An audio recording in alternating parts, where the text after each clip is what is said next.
दिल्ली में डीजल के दाम अब तक के सबसे ऊंचे लेवल पर पहुंच गए। पेट्रोल डीजल के दाम आउट ऑफ कंट्रोल हो चुके हैं। Well, the rupee has been sliding for some time. It's lost 8% of रुपए its में value इस this गिरावट के अलग अलग सेक्टर्स पर रामदेव भी कहा करते थे कि मोदी जी प्रधानमंत्री बनेंगे तो डॉलर के मुकाबले रुपया मजबूत हो जाएगा।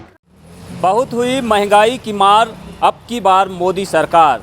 2014 के लोकसभा इलेक्शन में भारतीय जनता पार्टी की ओर से यही लीड स्लोगन था, जिसके आधार पर केंद्र में नरेंद्र मोदी की सरकार बनी। सरकार बनने के बाद तो पेट्रोल, डीजल और अन्य जो कंज्यूमर प्रोडक्ट है उनके दाम काफ़ी स्थिर रहे, लेकिन कोरोना काल के बाद हम लगातार देख रहे हैं कि दाम जो है हाइक होते जा रहे हैं, लगातार बढ़ते जा रहे हैं।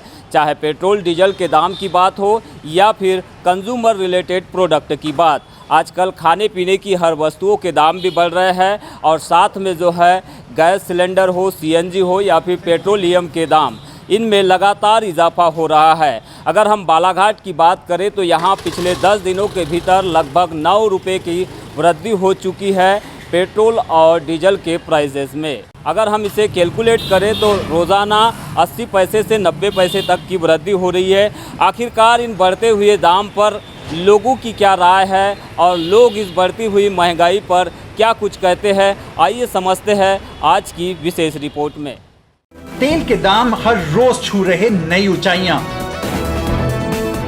उपभोक्ता मूल्य सूचकांक यानी कंज्यूमर प्राइस इंडेक्स रोज बरोज की जरूरियात के लिए खरीदे गए उत्पाद और सेवाओं यानी गुड्स एंड सर्विसेज की कीमत में औसत परिवर्तन है।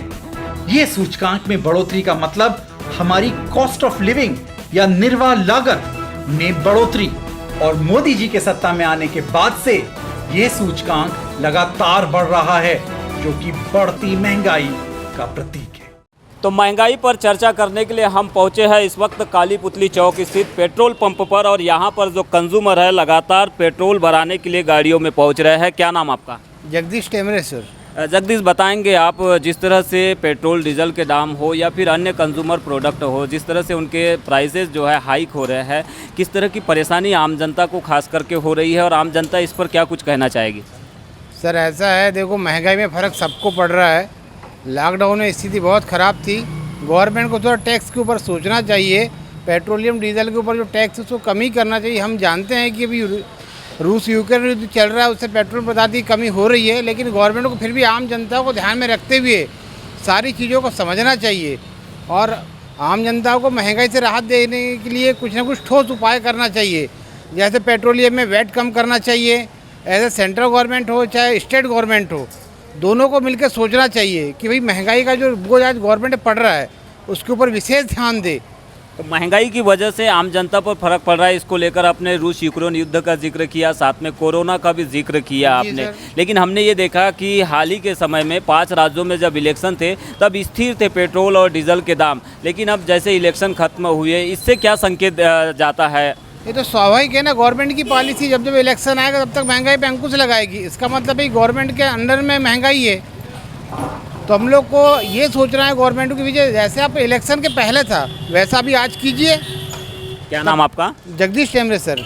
तो जगदीश टेमरे एक कंज्यूमर है और इनका साफ तौर पर कहना है कि जिस तरह से महंगाई बढ़ रही है, सरकार को इसको अपने नियंत्रण में लाना चाहिए। जिस तरह से 5 राज्यों के चुनाव के पहले दाम पेट्रोल और डीजल के स्थिर थे, वैसे अब भी होना चाहिए था, या जो कुछ भी बढ़ रहे हैं वो इस तरह से नहीं बढ़ना चाहिए कि रोज़ाना लोगों को महंगाई का सामना करना पड़ सके। और भी काफ़ी सारे लोग यहाँ पे मौजूद हैं जो पेट्रोल पंप पर पहुँचे हुए हैं। क्या नाम आपका? हेलो, क्या नाम? ईश्वर विजन। किशोर जी, ये बताएंगे कहाँ? ईश्वर जी, अब बताएंगे कहाँ के रहने वाले हैं? मैं भांडी पिपरिया का रहने वाला हूँ। अच्छा, क्या काम करते हैं आप ईश्वर जी? हम खेती किसानी काम करते हैं। सब किसान है ना? जी।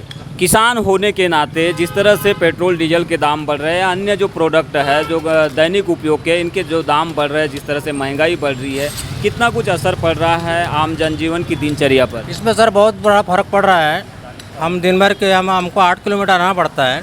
पहले पेट्रोल का रेट कम था तो बजट कम था, अभी इसके बढ़ने से सभी चीज़ का हमको फ़र्क पड़ा है। सब्जी भाजी से लेके पेट्रोल डीजल से लेके इस पे हमें बहुत आर्थिक परेशानी का सामना करना पड़ रहा है सर जी। सरकार ये कहती है कि दाम हमारे नियंत्रण में नहीं है, इसको आप किस रूप में देखेंगे? सर ये तो नियंत्रण में करना चाहिए। जहाँ तक स्टेट का बात है, ये अपना जो अपना सीएम साहब है, इसको वेट कम कर दे, टैक्स कम कर दे, तो आम जनता को राहत मिलेगी इसमें से। तो जिस तरह से दाम लगातार बढ़ते जा रहे हैं, पेट्रोलियम पदार्थ के हो या फिर कंज्यूमर रिलेटेड प्रोडक्ट के, इन प्रोडक्ट जिस दाम बढ़ने की वजह से आम जनता निश्चित ही बेहद परेशान है। हालांकि ये परेशानी जाहिर नहीं कर पा रहे हैं लोग, लेकिन लोग जो पेट्रोल पंप पर अपनी गाड़ियों में पेट्रोल और डीजल भराने के लिए आ रहे हैं, वो साफ तौर पर कह रहे हैं कि लोगों में एक आक्रोश भी है, सरकार के खिलाफ में हो या फिर ये नीतियों के खिलाफ में। जिस तरह से महंगाई बढ़ रही है, इससे कहीं ना कहीं आम जनता बेहद परेशान है। आप क्या करते हैं? आप नाम आपका? मेरा नाम प्रशांत भालेराव है और हम बहुत परेशान हैं। 100 रुपये लीटर डीजल हो गया यहाँ। रामदेव बाबा ने कहा था कि 50 रुपये लीटर डीजल रहेगा मोदी जी के रहते से, मोदी सरकार के, और आज 100 रुपये लीटर डीजल हो गया है। कहाँ गई वो रामदेव बाबा की बातें जो मोदी सरकार लाओ? यहाँ बहुत परेशान। रामदेव बाबा तो सरकार है नहीं, रामदेव बाबा की बातों पर कैसे भरोसा कर लिया आप लोगों ने? भरोसा वो लोगों को बताते थे कि ये सरकार चुनो, वो सरकार चुनो। कौन सी सरकार? या तो कोई सरकार नहीं चल रही है, या तो पूरा हर चीज़ का रेट बढ़ गया है। ये लोन लेके गाड़ी उठाया हमने, 7,500 रुपये इसकी किस्त है, कहाँ से भरेंगे? 10 रुपये के अलावा सवारी पैसा नहीं देती। इतना लोन हम कहाँ से भरेंगे? तो बाबा की बातों में आप आ गए, अब बाबा की बातों पर फिर से भरोसा करोगे क्या? नहीं, अब बाबा की बातों पे आज के बाद तो भरोसा करना ही नहीं है किसी पे। बस परेशान। गाड़ी चल कैसे रही है? गाड़ी कैसे चल रही है आपकी? गाड़ी चल रही है, क्या चलेगी गाड़ी? डीजल इतना लगता है कि पैसा ही नहीं निकलता, सवारी कितनी भी भरो, और पुलिस वाले अलग परेशान करते हैं। क्या करेंगे अब? तो ये ऑटो चालक प्रशांत भालेराव है। इनका कहना है कि चुनाव के पहले जब पेट्रोल के दाम 70 और 75 हुआ करते थे, तब रामदेव बाबा आकर चैनलों पर, टीवी मीडिया में आकर लोगों को ये बताया करते थे कि इस सरकार को चुनिए, दाम कम हो जाएंगे। लेकिन आज रामदेव बाबा की इन बातों पर ये भी खुद भरोसा नहीं कर रहे हैं, क्योंकि बाबा ने इनको ठग दिया है। और ये खुद भी बोल रहे हैं कि बाबा ने जिस तरह से लोगों को गुमराह किया, बाबा की बातों में कई लोग आ गए, लेकिन अब दोबारा बाबा की बातों में नहीं आएंगे। ऑटो चालकों का साफ तौर पर कहना है कि जिस तरह से डीजल के भी दाम लगातार बढ़ रहे हैं, उससे काफ़ी कुछ परेशानी उन्हें हो रही है। ये चमचमाती ऑटो आप नई नवेली देख रहे हैं। इस ऑटो को इन्होंने हाल ही के वर्ष में ख़रीदा है। इसकी किस्त लगभग 7,500 से 8,000 रुपये है, जिनको इन्हें बैंक में EMI कटाने में काफ़ी तकलीफ़ हो रही है, क्योंकि कस्टमर जो है बढ़े हुए डीजल के हिसाब से जो है फेयर जो है भाड़ा जो है नहीं दे रहे हैं। उन्हें तो उसी रेट पर लोगों को ढोना पड़ रहा है, सवारी ढोना पड़ रहा है, लेकिन डीजल के दाम जो है रोज़ बढ़ रहे हैं। भारतीय जनता पार्टी से जुड़े एक कार्यकर्ता है, वो भी यहाँ पर पहुँचे हुए हैं। आखिर हम इनसे भी समझ लेते हैं कि महंगाई से क्या कुछ असर पड़ा है, नहीं पड़ा है आपको? महंगाई से असर नहीं पड़ने वाली कोई बात ही नहीं है, वो तो पड़ेगा ही। महंगाई बढ़ेगी तो आम जनजीवन पे, मुझ पे, जब भाजपा कार्यकर्ता ये जो है, ये कोई बात ही नहीं है। महंगाई तो महंगाई है। आप देखो, भाजपा से रिलेटेड कार्यकर्ता, इसलिए मैंने आपका जिक्र किया। मैं ये नहीं कहा, अब वो तो आप बताएंगे, आपकी व्यक्तिगत राय है कि आप किस रूप में देखते हैं इस महंगाई को? महंगाई तो है, बहुत है महंगाई, और है। उससे थोड़ा सा परिवार वालों को, सामान्य पर मध्यम वर्ग को थोड़ी तकलीफ है। एक आम नागरिक होने के नाते क्या आप चाहते हैं कि सरकार कुछ कम करे प्राइस?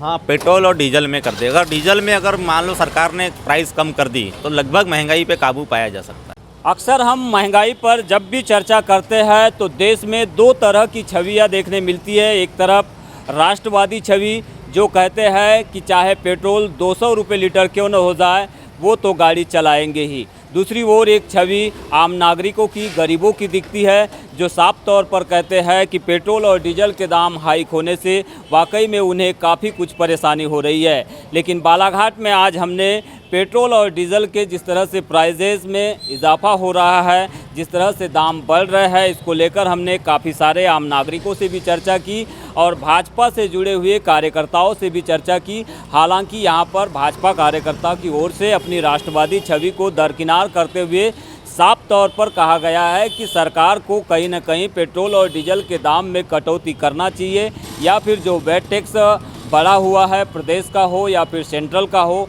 उसमें कटौती की जाए तो काफ़ी हद तक लोगों को राहत मिल सकती है।